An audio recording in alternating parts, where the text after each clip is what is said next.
Para mi gente, si tienes un Toyota Corolla y tienes un ruido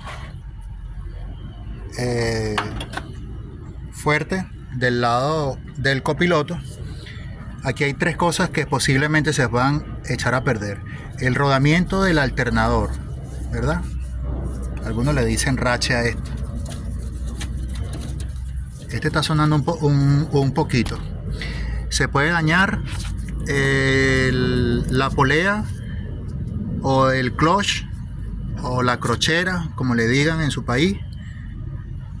El rodamiento de la crochera del compresor del aire acondicionado, y en este caso, ¿verdad? Que es este caso, el rodamiento de la bomba de agua. Vamos a ver si la puedo mover aquí un poquito para que lo vean. A ver si logro. Si es que déjame ver cómo grabo aquí, pero por lo menos aquí se mueve un poquito, ¿eh? Mira, si yo lo muevo aquí, ¿viste? Esto no debería moverse así. Déjame ver cómo grabo. Ya va. Bueno, como no puedo grabar ahorita, le voy a pedir el favor a alguien para que me ayude a grabar el movimiento, pero esto está dañado, ¿verdad? Y un dato importante es que todos los tornillos tienen que tener su posición, porque si se dan cuenta, todos no tienen el mismo tamaño.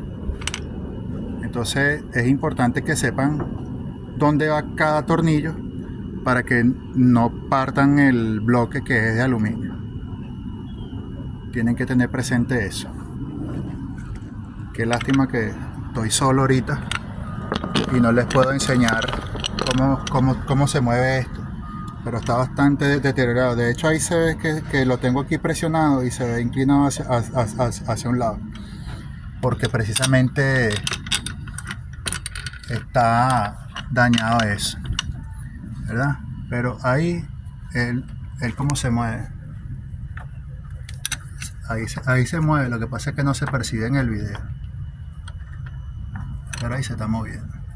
Lo cierto del caso es que el ruido estaba ahí, para que hagan un buen diagnóstico y no cambien una pieza por